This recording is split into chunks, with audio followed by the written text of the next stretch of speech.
Hello everyone. आप सब कैसे हैं? मैं उम्मीद करता हूं कि बहुत अच्छे होंगे और अपनी पढ़ाई को बहुत अच्छे से कर रहे होंगे। मैं आकाश कुमार बढ़ाना आईसीटी वर्चुअल क्लासरूम में आपका बहुत बहुत स्वागत करता हूं। मेरे प्यारे बच्चों, जैसा आपको पता है कि हमारी 11वीं क्लास है और बेसिकली हम 11वीं क्लास में देख रहे हैं भारतीय अर्थव्यवस्था। और भारतीय अर्थव्यवस्था की जो बुक है उसी में हम लोग आपका 9 चैप्टर जो है अच्छे से कंप्लीट कर चुके हैं। आज हम लोग आपका 10वें चैप्टर की तरफ आगे बढ़ेंगे और उसको गौर करके हम लोग आपका देखेंगे। क्लियर है? देखिए, सारे माध्यम आपको पता है। अगर आपको चैप्टर पढ़ते समय कोई आपको डाउट है, कोई क्वेरी है, कोई चीज आपको समझ नहीं आती मेरे प्यारे बच्चों, तो आप मुझसे लाइव जुड़कर चैट के माध्यम से अपनी क्वेरी को, अपने प्रश्न को, अपने डाउट को आप मुझ तक भेज सकते हैं, आप पहुंचा सकते हैं, कोई भी बच्चा किसी भी स्कूल से। क्लियर है? तो हम चलते हैं सीधा डिजिटल बोर्ड की तरफ। देखिए, भारत और इसके पड़ोसी देश के तुलनात्मक विकास का अनुभव, यानी कि बेसिकली भारत और उसके जो पड़ोसी देश हैं उनका हम डेवलपमेंट का एक दूसरे से क्या करेंगे, कंपैरिजन करेंगे। ठीक, ये हमको ध्यान देना है। क्या करना है? बेसिकली हमको इनका एक दूसरे से आपका कंपैरिजन करना है। ठीक, ये आपको ध्यान रहना चाहिए। तो एक बार चैप्टर को आप गौर करके देख लें कि चैप्टर क्या है हमारा। चैप्टर नंबर कौन सा है? चैप्टर नंबर हमारा 10 है। सबसे पहले देखते हैं, भूगोल ने हमें पड़ोसी, इतिहास ने मित्र, अर्थव्यवस्था से भागीदारी, आवश्यकता से सहयोगी बना दिया है, जिन्हें भगवान ने इस प्रकार जोड़ा है कि उन्हें इंसान कैसे अलग कर पाए। जॉन एल्फ कैंडेंडी। ठीक, ये इनका अपना स्लॉग है। ठीक, तो जो चीज हमको आवश्यकता के अनुसार बनी है और तो जिसने भगवान ने जो उनको जोड़ के दिया है, हम उसको कैसे अलग, तो एक कोटेशन के साथ शुरू करते हैं। और पहला, सबसे पहले चैप्टर के परिचय को हम लोग पढ़ेंगे कि मेनली है क्या परिचय।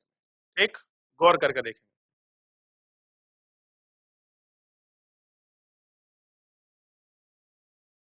पिछली इकाई में हमने भारत के अनेक विकास अनुभव का स्तर का अध्ययन किया है। हमने यह भी अध्ययन किया है कि भारत ने किस प्रकार की नीतियां अपनाई हैं और उनके लिए विभिन्न क्षेत्रों में किस प्रकार के प्रभाव पड़े, कैसे उनका प्रभाव पड़ा है, किस प्रकार की आपका नीतियां रही हैं, ये क्या सारी चीजें। पिछले लगभग 2 दशकों से वैश्वीकरण ने, 2 दशक मतलब 20 साल, दशक मतलब 10 वर्ष का एक दशक होता है, 2 दशक यानी कि 20 वर्ष, एक ने विश्व के विभिन्न देशों में नवीन आर्थिक परिवर्तन हुए हैं। इन परिवर्तनों ने के कुछ अल्पकालिक तो कुछ दीर्घकालिक प्रभाव है। कह रहे कुछ ऐसे चेंजेस हुए हैं, इन चेंजेस का अगर इफेक्ट देखोगे तो कुछ शॉर्ट टर्म के लिए है, कुछ लॉन्ग टर्म। भारत भी इनसे अछूता नहीं है, यानी कि भारत भी आपका इनसे नहीं बच पाया। चलिए, कोई बच्चा ऐसा है जो आपका माइक लेकर आपका चैप्टर को पढ़ना चाहेगा? कोई भी बच्चा किसी भी स्कूल से? जैसे गैरकैंड, बहुत बढ़िया, बहुत सुंदर बच्चे, माइक ले लीजिए आप। बहुत अच्छे, शाबाश। माइक ले लें आप, खड़े होकर पढ़िए बेटे। विश्व के सभी राष्ट्र अपनी अर्थव्यवस्थाओं को सुदृढ़ करने के लिए अनेक उपाय अपनाते रहे हैं। इसी उद्देश्य से वे अनेक प्रकार के क्षेत्रीय और वैश्विक समूहों का निर्माण करते रहे हैं, जैसे कि सार्क, यूरोपियन संघ, BRICS, ASEAN, G8, G20, BRICS आदि। इसके अतिरिक्त विभिन्न राष्ट्र इस बात के लिए उत्सुक रहे हैं कि वे अपने पड़ोसी राष्ट्रों द्वारा अपनाई गई विकासात्मक प्रक्रियाओं को समझने की कोशिश करें। इससे उन्हें अपनी पड़ोसी देशों की शक्तियां एवं कमजोरियों को बेहतर ढंग से समझने में मदद मिलती है। वैश्वीकरण की प्रक्रिया के दौरान इस विशेष रूप से विकसित देशों के लिए आवश्यक समझा गया, क्योंकि वे अपेक्षाकृत सीमित स्थानों में न केवल विकसित देशों द्वारा प्रतिस्पर्धा का सामना कर रहे थे, बल्कि अपनी आपसी प्रतिस्पर्धा का भी। धन्यवाद। अभी और पढ़े बेटा, अभी इतनी जल्दी धन्यवाद कर दिया आपने, अभी तो चैप्टर बचा हुआ है। एक एक कम से कम एक पेज तो पढ़े। इसके अतिरिक्त अपने पड़ोसी देश की अन्य आर्थिक व्यवस्थाओं की जानकारी भी आवश्यक थी, क्योंकि क्षेत्र के सभी मुख्य समान आर्थिक गतिविधियां एक सहभागी वातावरण में मानव विकास से संबंधित थी। इस अध्याय में हम भारत के उन दो बड़े पड़ोसी राष्ट्रों पाकिस्तान और चीन द्वारा अपनाई गई विकासात्मक नीतियों की तुलना करेंगे, परंतु यह याद रखना होगा कि भौतिक साधन संपन्नता संबंधी समानताओं के बावजूद विश्व के सबसे बड़े लोकतंत्र और 50 से भी अधिक वर्षों से धर्मनिरपेक्ष और अति उदार संविधान के प्रति प्रतिबद्ध रहे। भारत की राजनीतिक शक्ति व्यवस्था और पाकिस्तान की सत्तावादी एवं सैन्यवादी राजनीतिक शक्ति संरचना या चीन की निर्देशित अर्थव्यवस्था के बीच कोई समानता नहीं है। चीन ने तो हाल ही में उदारवादी व्यवस्था की दशा में अग्रसर होना प्रारंभ किया है। ठीक है, कोई और बच्चा?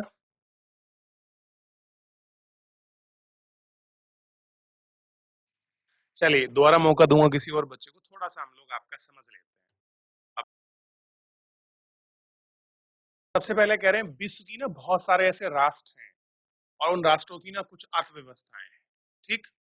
सुदृढ़ करने के लिए यानी कि उनको मजबूत करने के लिए बहुत सारे उपाय किए जा रहे हैं। आप देखते होंगे हमारे प्रधानमंत्री जी बहुत सारी मीटिंगों के लिए बाहर जाते हैं। आप समझ लीजिए, हंसने का विषय नहीं है फिलहाल, थोड़ा समझने का विषय है, क्योंकि जो न्यूज़पेपर में और समाचार पत्रों में जो चीजें आपको सुनने को मिलती हैं वो आपके सामने है, इसलिए देखिए ध्यान दीजिए। आप देखिए एक दूसरी अर्थव्यवस्थाओं के साथ जुड़ने के लिए, एक दूसरे की टेक्नोलॉजी लेने के लिए, एक दूसरे की तकनीकी ट्रांसफर के लिए हम लोगों ने कुछ देशों ने मिलकर अपने ग्रुप बनाए, जैसे है सार्क। आप सार्क की फुल फॉर्म पढ़िए, ठीक, आपको सार्क की फुल फॉर्म मिलेगी। दूसरा है यूरोपियन संघ, यानी कि यूरोपियन यूनियन, यानी कि यूरोप में जितनी भी कंट्रियां हैं उनका एक संघ है, ठीक। एक है ब्रिक्स, ब्रिक्स में ब्राजील है, इंडिया है, रशिया है, आप इनको पढ़िए ब्रिक्स, ठीक। ब्रिक्स में कितनी कंट्री हैं और ये कंट्रियां क्यों बनी हैं? आसियान का क्या मतलब है? आसियान में कौन कौन सी कंट्री है? G8, G8 का मतलब इसमें 8 देश हैं। G20 यानी कि ग्लोबल 20, इसमें 20 देश हैं। अभी आपने देखा होगा कुछ दिन पहले अभी G20 की एक समिट हुई है, समिट का मतलब है मीटिंग हुई है, और जो बहुत फेमस रही है, न जाने कितने न्यूज़पेपर में और कितने न्यूज में ये समिट बहुत चली है। देखिए जितने भी आपकी इस प्रकार के कुछ भी आपके संघ बनते हैं, इनका बेसिकली मोटिव क्या होता है कि एक दूसरी अर्थव्यवस्थाओं को कैसे जोड़ा जाए, कैसे हमको पता लगा जाए कि हमारी व्यवस्था में क्या कमी है, किस प्रकार की नई टेक्नोलॉजी आ रही है, कैसे डेवलपमेंट का ट्रांसफर हो रहा है, कैसे हमारा देश विकसित होगा, कैसे नहीं होगा। ये सारी चीजें हमको क्या है इसमें इन्हीं आपसी कंपटीशन में हमारे सामने क्या होती हैं, साफ होती है। अब आप देखोगे तो हमारे यहाँ पास में दो हमारे पड़ोसी देश हैं, एक है पाकिस्तान और एक है चाइना। हम जितना भी परेशान हैं, हम इन दो आपका देश की वजह से ही परेशान हैं, क्योंकि पाकिस्तान क्या करता है, अपना आतंकवादी ग्रुप वगैरह, अपने मिलिटेंट वगैरह क्या करता है, हमारे देश में डिप्लॉय करता है। और चाइना क्या करता है, पॉलिटिकल स्ट्रेटजी बाप के बनाकर हमको परेशान करता है, ठीक। और आप देखिए ये सारी चीजें हैं, क्यों होती हैं? क्योंकि विकासात्मक नीति की आपकी तुलना कंपैरिजन की जाती है कि किसकी डेवलपिंग पॉलिसी कितनी अच्छी है और कैसे है। और साथ में ये भी देखते हैं कि विश्व के जो सबसे बड़े डेमोक्रेटिक कंट्री हैं, जो सबसे बड़े लोकतंत्र हैं, आपको जानकर खुशी होगी विश्व का सबसे बड़ा लोकतंत्र कौन सा देश है? कोई बता सकता है? देखिए मेरे कहने का अपराध आप थोड़ा समझिए। जब आप क्लास में बैठे हैं, आप पढ़ रहे हैं, अपना समय दे रहे हैं, समय से ज्यादा कुछ भी चीज आपका कीमती नहीं होती। क्लास में बैठ के हंसना है, सब समझ आता है, एक एक चीज रिकॉर्डिंग होती है, सब कुछ होता है, जो बच्चे बैठ के पढ़ते हैं उनका भी दिखता है सीरियसनेस, ठीक है ना। तो आप उन चीजों को अगर कोई सामने पढ़ा रहा है, एटलीस्ट कुछ भी ना होगा, आपका रिवीजन होगा, दो चीज आपको नहीं पता लगेंगी। इसी थ्योरी पर अगर आप लोग काम करके पढ़ते हैं, समझते हैं, तो चीजें बड़ी आसान होती है। जो पढ़ा रहा होता है उसको भी अच्छा लगता है, जो पढ़ रहा होता है उसको भी और भी अच्छा लगता है। तो विश्व का सबसे बड़ा अगर आप लोकतंत्र देखोगे तो आपको भारत दिखाई देगा। अब आप देखिए 50 देशों से भी अधिक धर्मनिरपेक्षता, एक शब्द आया है धर्मनिरपेक्षता, और ये अब पंथ निरपेक्षता के रूप में बदला हुआ है। और भारत में ना जाने कितनी पॉलिटिकल बहस इस शब्द के ऊपर होती है कि धर्मनिरपेक्ष क्या है, पंथ निरपेक्ष क्या है। देखिए अगर कोई कंट्री धर्मनिरपेक्ष है, इसका सिंपल सा कहने का मीनिंग है कि उस राज्य का, उस कंट्री का कोई धर्म नहीं है, वो सब धर्मों को समान मानती है। आप भारत में क्या कोई भारत का स्पेशल धर्म है? नहीं। भारत क्या है? पंथ निरपेक्ष है। यानी कि यहाँ हर व्यक्ति को अपने धर्म, समुदाय को मानने की पूरी स्वतंत्रता है। ठीक? तो भारत देश है वो किसी खास राज्य को, किसी खास धर्म को आपका बढ़ावा जो है आपका नहीं देता है। ठीक?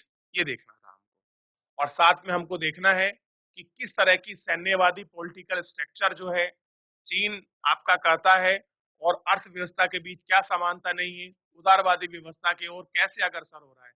इन सब चीजों को जब आ, आप कहीं पढ़ोगे तो भारत के जो भी आपके पड़ोसी देश हैं उनकी क्या थ्योरी है और किस तरह से वो काम करते हैं, ये सारी चीजें आपको समझ आएंगी, पढ़ने में मदद मिलेगी आपको। चलिए, अब कौन बच्चा खड़ा होगा?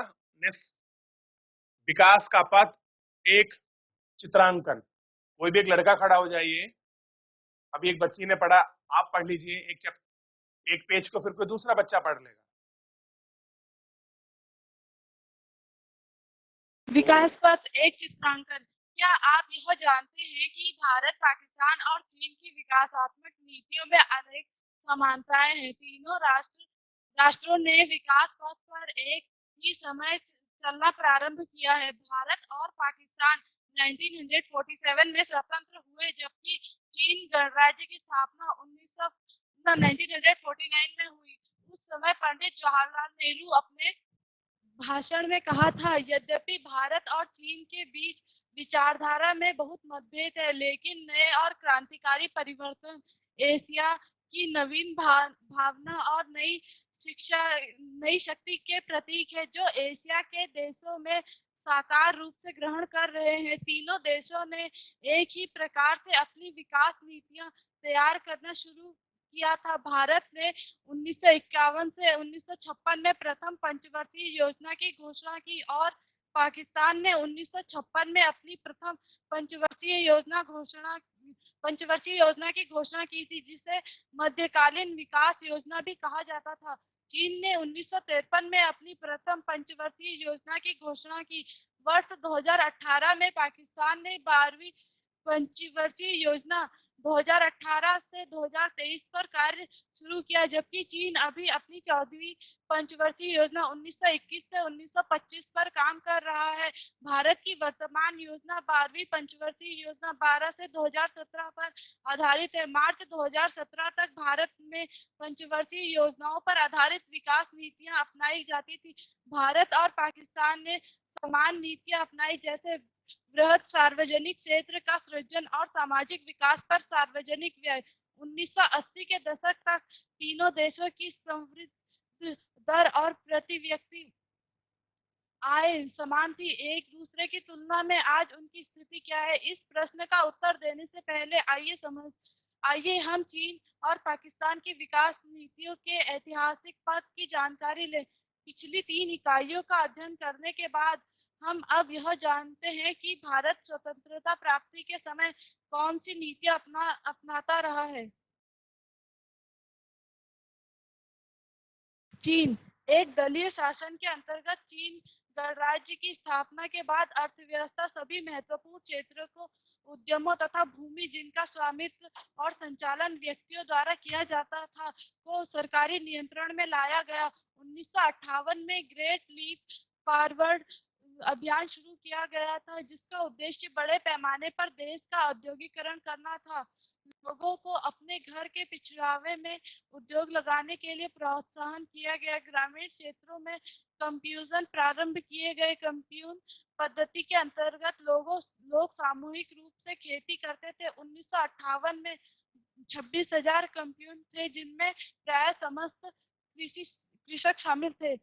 GLF अभियान में अनेक समस्याएं आई। भयंकर सूखे ने चीन में तबाही मचा दी, जिनमें से लगभग 30 मिलियन लोग मारे गए। जब रूस और चीन के बीच संघर्ष हुआ, तब रूस ने अपने विशेषज्ञों को वापस बुला लिया, जिन्हें औद्योगिकरण प्रक्रिया के दौरान सहायता करने के लिए चीन भेजा गया था। 1965 में माओ ने महान संस्कृत क्रांति का आरंभ किया।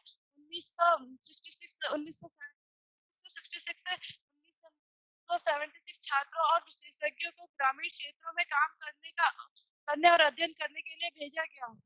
संप्रति चीन में जो तेज औद्योगिक समृद्धि हो रही है, उसकी जड़ें 1978 में लागू किए गए सुधारों में खोजी जा सकती है। चीन में सुधार चरणों में शुरू किया गया।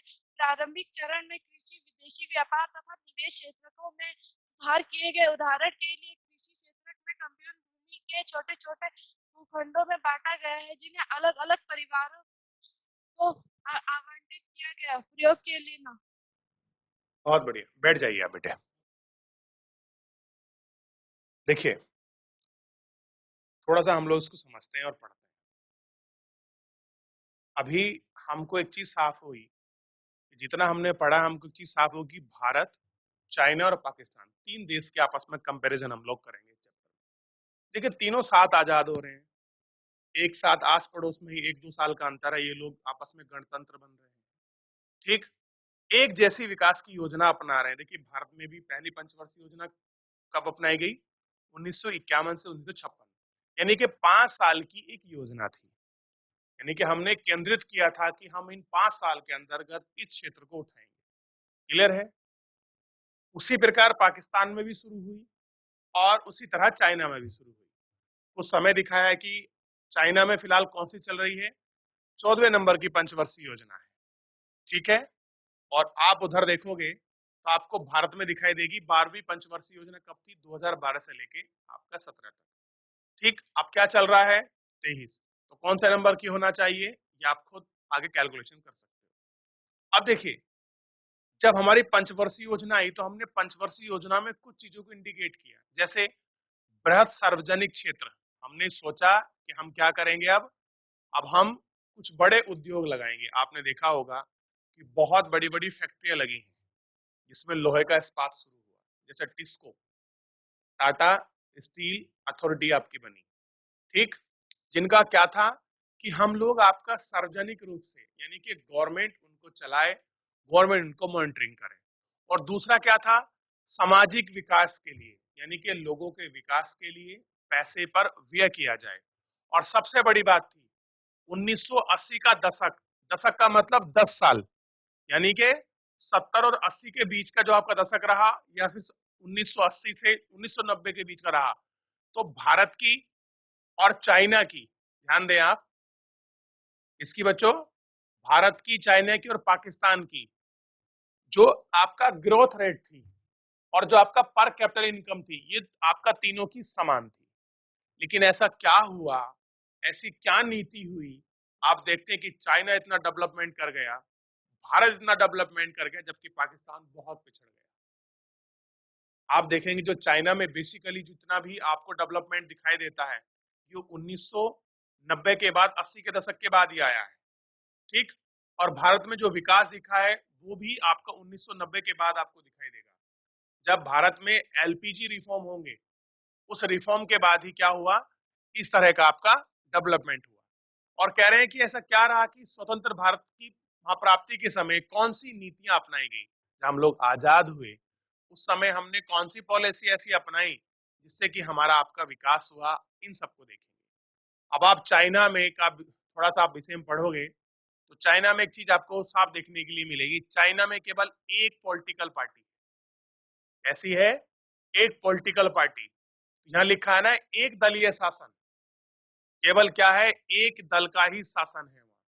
भारत में देखिए कितनी सारी पॉलिटिकल पार्टी, बीजेपी है, कांग्रेस है, आरएलडी है, समाजवादी है, आपका तृणमूल कांग्रेस है, शिवसेना है, मार्क्सिस्ट है, कम्युनिस्ट पार्टी है, ठीक है।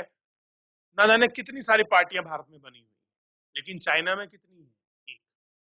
उन्होंने क्या किया कि जितना भी उनका सेक्टर था, अर्थव्यवस्था के सभी महत्वपूर्ण क्षेत्र, उद्यम, यानी कि जो भी कुछ अपना प्रोडक्शन करते हैं, कोई बड़ी बड़ी फैक्ट्रियां, जो जमीन है, जिनका स्वामित्व संचालन के लिए व्यक्तियों पर किया गया और सरकारी नियंत्रण में ले लिया। यानी कि पहले ये सब किसके पास थे? व्यक्तियों के पास थे। अब किसके अंदर चली गई ये सारी चीजें? ये सारी चीजें चाइना की जो आपका सरकार है उसके अंदर आपका चली गई। और उन्हें क्या किया, 1958 में द ग्रेट लीप फॉरवर्ड का अभियान शुरू किया। और इनका क्या उद्देश्य था कि हम क्या करेंगे, बड़े से बड़े लेवल पर औद्योगिकरण यानी कि इंडस्ट्री को लागू करेंगे। आप देख सकते हैं चाइना के हर घर में कुछ ना कुछ प्रोडक्शन होता है। आप भारत में जितने भी खिलौने हैं आप देख लीजिए पूरे चाइना के मिलेंगे। ठीक, जितने भी टेक्निकल पार्ट हैं सब आपको चाइना के मिलेंगे। क्लियर है? और बच्चों, दूसरी बात, जितनी अच्छी तरह से चाइना ने अपनी इंडस्ट्री पर आपका कब्जा किया है, जिस तरह से वहां के लोगों ने काम किया है, ये काबिले तारीफ है। भारत वाले इतना अच्छा नहीं कर पाए जितना चाइना के लोगों ने या वहां की चाइना की सरकार ने किया। अब देखिए, उन लोगों को प्रोत्साहित करने के लिए जो ग्रामीण क्षेत्र थे, क्या शुरू किया? कम्यून शुरू किया और इसके अंदर एक समूह बना दिया कि इस तरह से हम लोग काम करेंगे, इस तरह से हम लोग चलेंगे। और क्या कह रहे हैं? जीएलएफ अभियान शुरू हुए जिसमें कुछ समस्या भी आई, जैसे चाइना में एक बार आपका सूखा पड़ गया। सूखा पड़ने का मतलब है कि जब बारिश ना होती हो तो ऐसी कंडीशन को सूखा बोलते हैं। सूखा पड़ गया और जिससे क्या होया, लगभग 30 मिलियन लोग मारे गए। क्या मारे गए? 30 मिलियन लोग। ठीक, और फिर क्या होता है कि रूस और चाइना के बीच संघर्ष यानी कि युद्ध हो जाता है। और आप ध्यान रखेंगे जितनी ये पंचवर्षीय योजना चल रही थी, चाहे भारत में हो, पाकिस्तान में हो, चाइना में हो, ये सब किसकी तर्ज पर थी? किसने लागू कराई थी या फिर कहां का मॉडल था? तो ये रूस का मॉडल था, रशियन मॉडल था। ठीक, युद्ध हो गया तो चाइना ने क्या कर लिया, जो लोग अपने विशेषज्ञ, अपने इंजीनियर कह सकते हैं, जो एक्सपर्ट लोग थे जिनको चाइना भेजा था, उनको वापस बुला लिया। और इसी दौर में एक समय है 1965 में, आपने सुना होगा माओवादी ग्रुप। सुना है बच्चों? माओवादी ग्रुप। तो जो माओ की विचारधारा है वो कहां से निकली है? आपने सुना कि ये माओवादी हैं, ये नक्सलवादी हैं, ये विचार कहां से आया? तो ये चाइना से 1965 में निकला है माओ। ठीक, वहां एक विचारक हुए हैं माओ, और यहां से ही एक दूसरी विचारधारा जिसको कहते हैं आपका लेनिन। आप पढ़ोगे कभी, आप कम्युनिस्ट पार्टी को आपको सुनने को मिलेगा कि ये आप तो माओ की विचारधारा रखते हैं, आप कम्युनिस्ट हैं, आप लेनिन की विचारधारा से प्रेरित हैं। ये क्या है विचारधारा? ये तभी समझ आएंगी जब आप इस तरह चैप्टर पढ़ोगे तो सारी चीजें क्लियर होंगी। इन्होंने कॉन्सेप्ट दिया था 1965 में, क्या? कि महान सरबारा वर्ग की संस्कृति। ठीक, महान सरबारा वर्ग कौन है?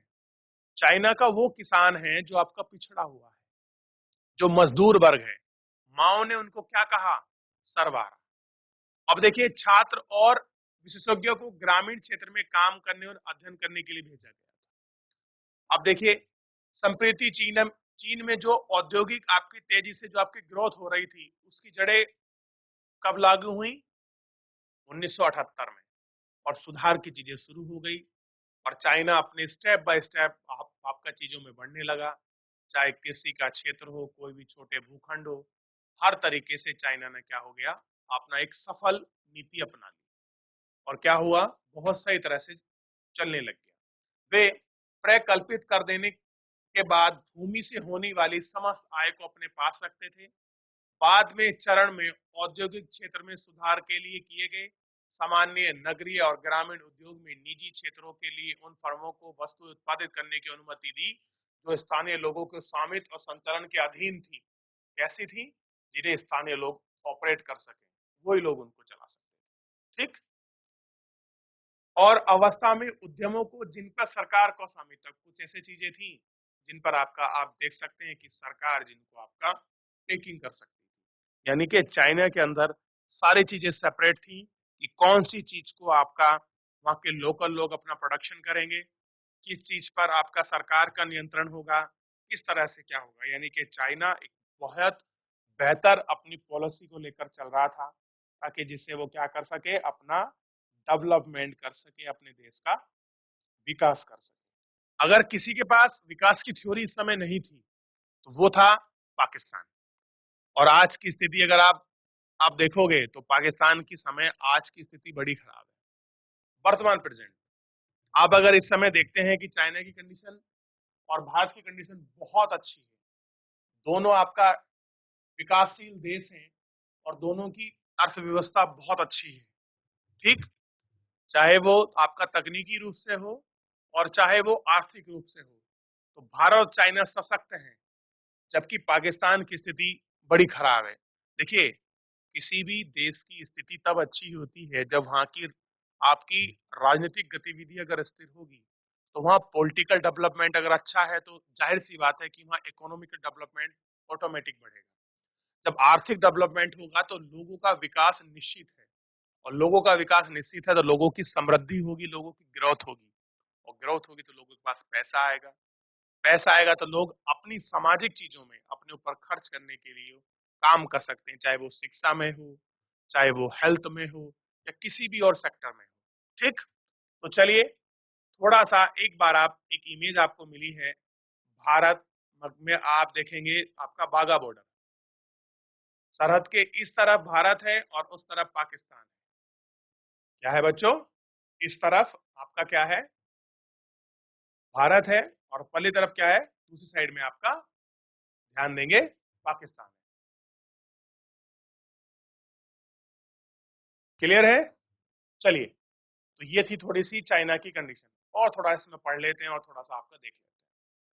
जिन्हें भारत में सार्वजनिक क्षेत्र के उद्यम कहते हैं, और भारत में हम क्या बोलते हैं, जो आपका सरकार का स्वामित्व है जिन पर, हम उनको कहते हैं कि ये आपका सार्वजनिक उद्यम है। ठीक, उनको प्रतिस्पर्धा का सामना करना पड़ता है। सुधार प्रक्रियाओं में दोहरी कीमत का निर्धारण प्रति लागू होती है। इसका अर्थ यह है कि कीमत का निर्धारण दो प्रकार से किया जाता है। किसान और औद्योगिक इकाई की अपेक्षा की जाती है कि वे सरकार द्वारा निर्धारित की गई आपकी कीमतों के आधार पर आगतों एवं आपका निर्गत मात्राएं खरीद सकें और बेच सकें।